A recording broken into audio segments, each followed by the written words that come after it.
আসসালামু আলাইকুম। ক্লাস 8-এর ইতিহাসের ক্লাসে আজ তোমাদের সেকেন্ড ক্লাস টেস্টের প্রশ্ন উত্তর নিয়ে আলোচনা করব।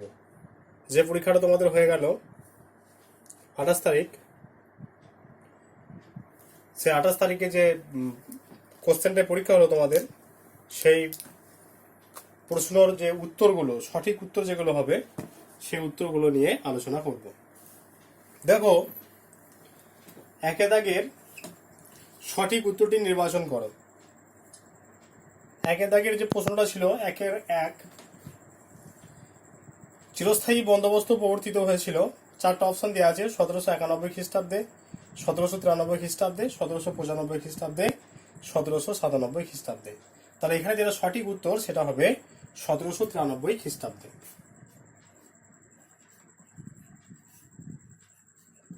1793 খ্রিস্টাব্দে চিরস্থায়ী বন্দোবস্ত প্রবর্তিত হয়েছিল। 2, মহালয়ারি ব্যবস্থা চালু হয়েছিল বাংলায়, উত্তর ভারতে, দক্ষিণ ভারতে, সমগ্র ভারতে। তাহলে মহালয়ারি ব্যবস্থা চালু হয়েছিল উত্তর ভারতে।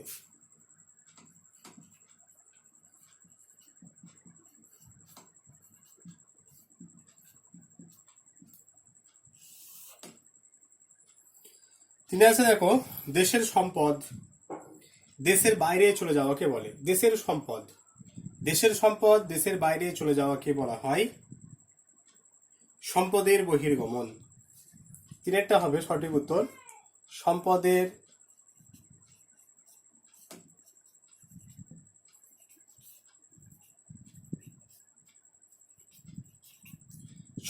বহির্গমন। দেশের সম্পদ দেশের বাইরে চলে যাওয়াকে বলে সম্পদের বহির্গমন। 4 নম্বরে আছে, রেগুলেটিং আইনের ফলে ভারতের রাজধানী হয়ে ওঠে।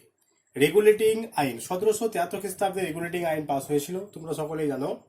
তাহলে রেগুলেটিং আইন 1773 খ্রিস্টাব্দে যে রেগুলেটিং আইন প্রবর্তিত হয়েছিল, সেই আইনের ফলে ভারতের রাজধানী হয়ে ওঠে। চারটা অপশন দেওয়া আছে: দিল্লি, বোম্বাই, মাদ্রাজ, কলকাতা। দিল্লি, বোম্বাই, মাদ্রাজ, কলকাতা। তাহলে সঠিক উত্তর হবে কলকাতা।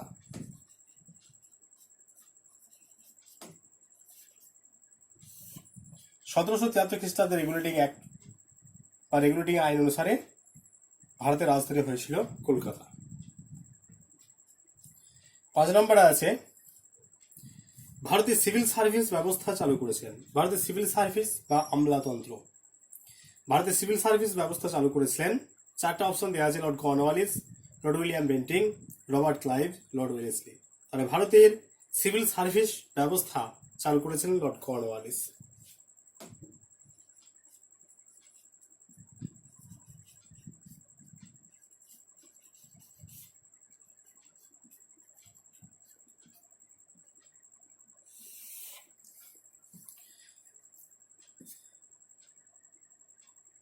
তারপর আছে, দেখো, মাদ্রাজ প্রেসিডেন্সির গ্রীষ্মকালে প্রশাসনিক কেন্দ্র।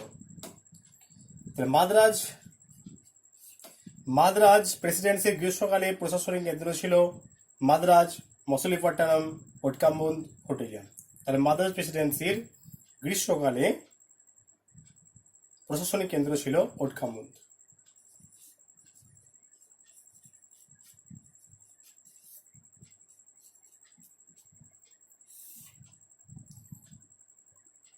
সাত নম্বর প্রশ্ন, সঠিক উত্তর নির্বাচনের।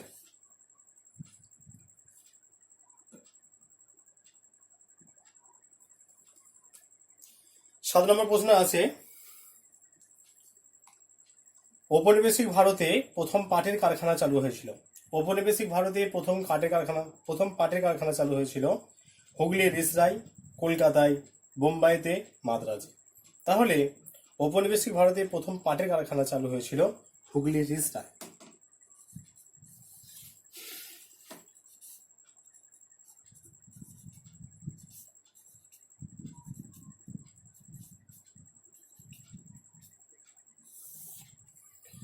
তাহলে উত্তরগুলো একবার দেখে নাও তোমরা সবাই।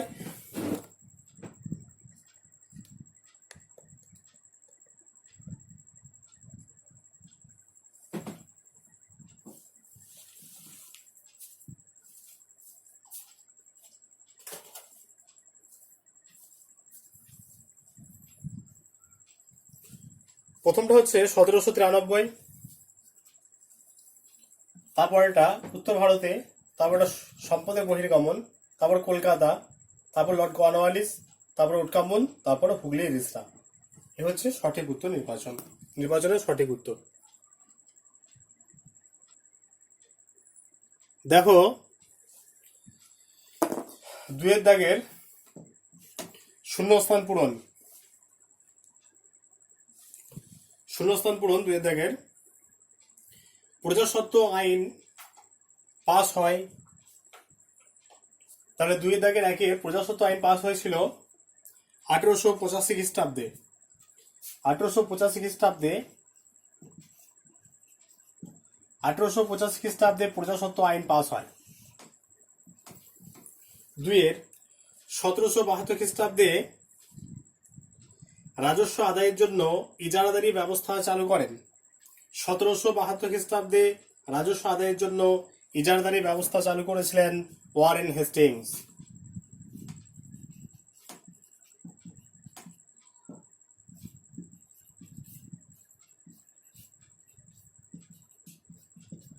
সতেরোশো বাহাত্তর খ্রিস্টাব্দে রাজস্ব আদায়ের জন্য ইজারাদারি ব্যবস্থা চালু করেছিলেন ওয়ারেন হেস্টিংস। তাহলে 2 দাগের সঠিক উত্তর, 2 দাগের শূন্যস্থান পূরণের উত্তর হচ্ছে ওয়ারেন হেস্টিংস। 3 নম্বরে আছে দেখো ভারতের ড্রেন থিওরির প্রবক্তা। ভারতের ড্রেন থিওরি, সে ড্রেন থিওরির প্রবক্তা হলেন দাদাভাই নওরোজি।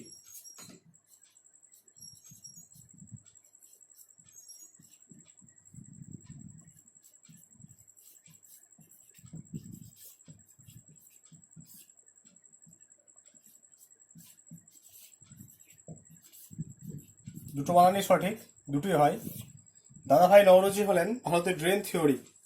তাহলে ভারতবর্ষের যে সম্পদ, সেই সম্পদগুলো ইংরেজ ইস্ট ইন্ডিয়া কোম্পানি ড্রেনের আকারে নিয়ে চলে যায় নিজের দেশে, সেটাকে বলে ড্রেন থিওরি।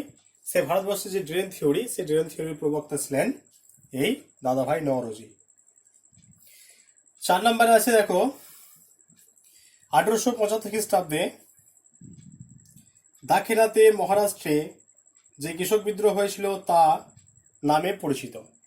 তাহলে 1875 খ্রিস্টাব্দে দক্ষিণ ভারতে যে কৃষক বিদ্রোহ হয়েছিল, দক্ষিণ ভারতে যে মহারাষ্ট্র বা দক্ষিণ ভারতে যে কৃষক বিদ্রোহ হয়েছিল, সেই কৃষক বিদ্রোহ নামে পরিচিত ছিল দাক্ষিণাত্য হাঙ্গামা নামে।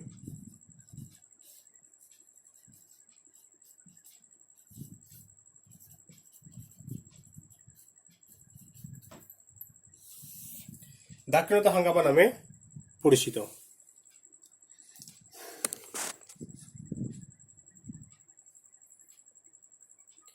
তারপরে আছে দেখো 5 নাম্বার এশিয়াটিক সোসাইটি প্রতিষ্ঠা করেন। এশিয়াটিক সোসাইটি প্রতিষ্ঠা করেছেন স্যার উইলিয়াম জোন্স।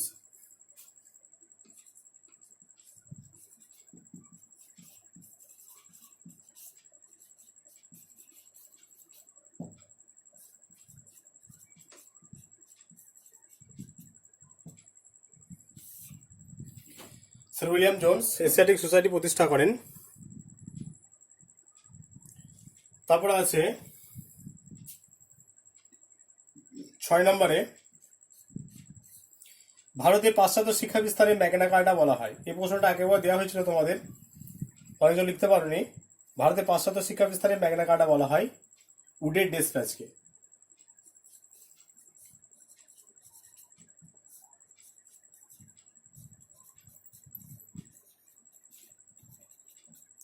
উডের ডেসপ্যাচকে ভারতের যে শিক্ষা বিস্তার, সে শিক্ষা বিস্তারের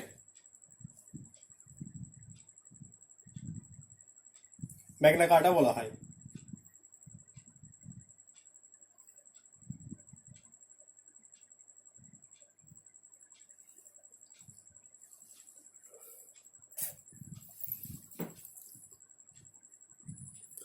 আর লাস্ট কোশ্চেন আছে দেখো কলকাতা মাদ্রাসা প্রতিষ্ঠিত হয় 1781 খ্রিস্টাব্দে।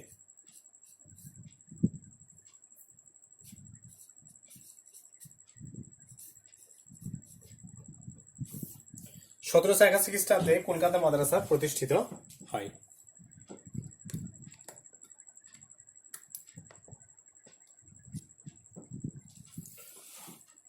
তাহলে আরেকবার বলে দিই উত্তরগুলো। প্রজাস্বত্ব আইন পাস হয় 1885 খ্রিস্টাব্দে। প্রজাস্বত্ব আইন পাস হয় 1885 খ্রিস্টাব্দে। তারপরে আছে দেখো 1772 খ্রিস্টাব্দে রাজস্ব আদায়ের জন্য ইজারাদারির ব্যবস্থা চালু করেন ওয়ারেন হেস্টিংস। তারপর ভারতের ড্রেন থিওরির প্রবক্তা হলেন দাদাভাই নওরোজি, দুটোই বানান সঠিক। চারেটা আছে 1875 খ্রিস্টাব্দে দাক্ষিণাত্যের মহারাষ্ট্রে যে কৃষক বিদ্রোহ হয়েছিল তা দাক্ষিণাত্য হাঙ্গামা বা ডিকেন রাইটস নামে পরিচিত। তারপর আছে এসেটিক সোসাইটি প্রতিষ্ঠা করেছিলেন স্যার উইলিয়াম জোন্স। তারপর আছে 6 নম্বরে উডের ডিসপ্যাচকে বলা হয়, ভারতের পাশ্চাত্য শিক্ষা বিস্তারের ম্যাগনা কার্টা বলা হয় উডের ডিসপ্যাচকে। আর 7 নম্বরে আছে কলকাতা মাদ্রাসা প্রতিষ্ঠিত হয় 1781 খ্রিস্টাব্দে।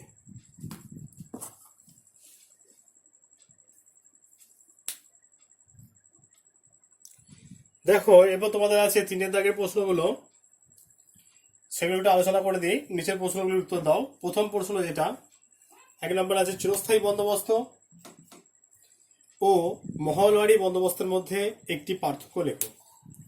তাহলে চিরস্থায়ী বন্দোবস্ত এবং মহলবাড়ি বন্দোবস্তের অনেক পার্থক্য হয়, একটি এখানে বলা আছে। তাহলে প্রধান যেটা পার্থক্য সেটা হচ্ছে যে চিরস্থায়ী বন্দোবস্তে কোম্পানির সঙ্গে জমিদারদের যে বন্দোবস্ত সেটা দেওয়া হয়েছিল বংশানুক্রমিক ভাবে। চিরস্থায়ী বন্দোবস্তে যে কোম্পানির সঙ্গে যে জমিদারদের একটা দেওয়া হয়েছিল রাজস্ব আদায়ের অধিকার, সেটা ছিল বংশানুক্রমিক ভাবে। কিন্তু মহলবাড়ি বন্দোবস্তে সেরকম কোনো ব্যবস্থা ছিল না।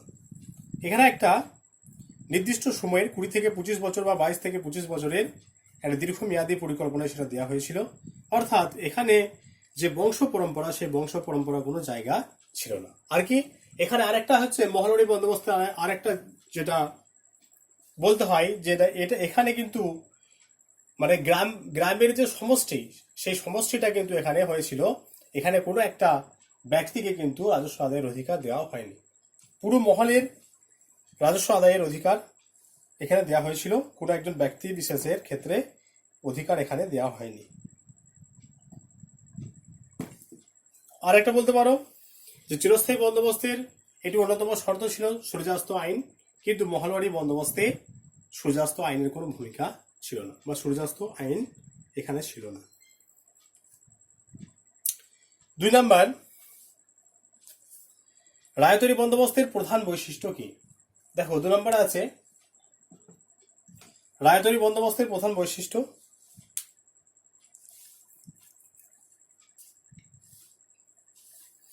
রায়তরি বন্দোবস্তে সঠিক সময়ে রাজস্ব পরিশোধের কথা বলা হয়। বন্যা, খরা, ভূমিকম্পের ক্ষেত্রেও রাজস্ব মকুব না করার কথা এখানে বলা হয়। বন্যা, খরা, ভূমিকম্প এক্ষেত্রে যদি শস্যহানি ঘটে সেক্ষেত্রে রাজস্ব মকুব কিন্তু করা হতো না, কৃষকদেরকে রাজস্ব দিতেই হতো। এরকম দুটো লিখবে, দুটো পয়েন্টস। 3 নম্বর আছে অবশিল্পায়ন, ডিইন্ডাস্ট্রিয়ালাইজেশন বলতে কি বোঝো? তাহলে অবশিল্পায়ন কথার অর্থ হচ্ছে শিল্পের অধোগতি বা শিল্পের অবক্ষয়। যখন কোনো একটি দেশে মানুষ কলকারখানার কাজ ছেড়ে দিয়ে বা কলকারখানা থেকে শিল্পকর্ম থেকে কৃষিকাজে বেশি নিয়োজিত হয়ে পড়ে এবং দেশটির জাতীয় আয় কলকারখানা অপেক্ষা বা শিল্প কারখানা অপেক্ষা কৃষিকাজ থেকে বেশি আসে, তখন তাকে বলা হয় অবশিল্পায়ন বা ডিইন্ডাস্ট্রিয়ালাইজেশন। তো পলাশির যুদ্ধের পর আমরা দেখব যে ভারতবর্ষে যে অবস্থা হয়েছিল, সে অবস্থাকে ঐতিহাসিকরা অবশিল্পায়ন বা ডিইন্ডাস্ট্রিয়ালাইজেশন বলে অভিহিত করেছেন। ভারতের রেলপথ বিস্তারের একটি সুবিধা লেখো।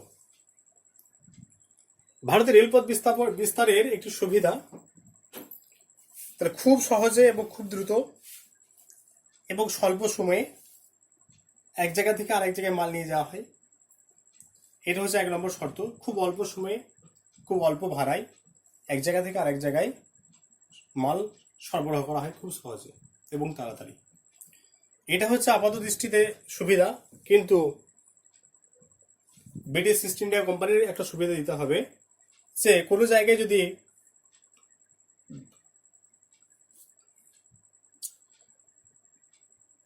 সৈন্য পাঠানোর দরকার হয় তাহলে এই রেলপথের সাহায্যে খুব সহজে এবং খুব দ্রুত রেলপথের সাহায্যে খুব দ্রুত সৈন্য পাঠানো সহজ হয়েছিল। আর 3 নম্বর বলবে যে কাঁচামাল সংগ্রহের ক্ষেত্রে রেলপথ একটা গুরুত্বপূর্ণ ভূমিকা পালন করেছিল। কে কবে, আর একটা প্রশ্ন আছে দেখো এরপর, কে কবে বাংলার নদীপথগুলি জরিপ করেন?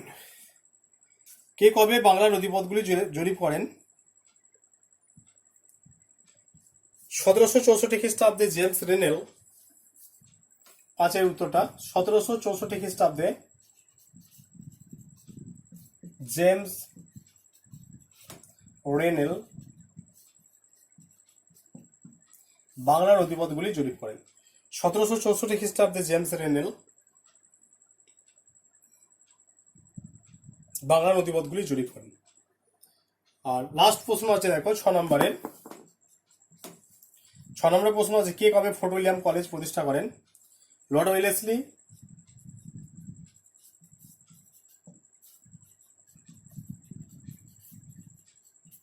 1800 খ্রিস্টাব্দে।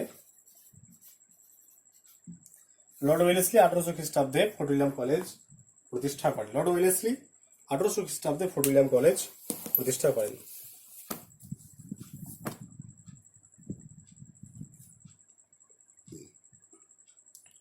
ঠিক আছে, তোমাদের সেকেন্ড ক্লাস টেস্টের যে প্রশ্ন, সেই প্রশ্নের উত্তর নিয়ে আলোচনা করা হলো।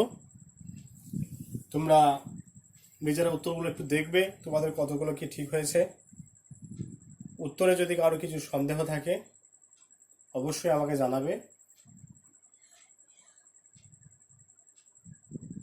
নেক্সট ক্লাসে তোমাদের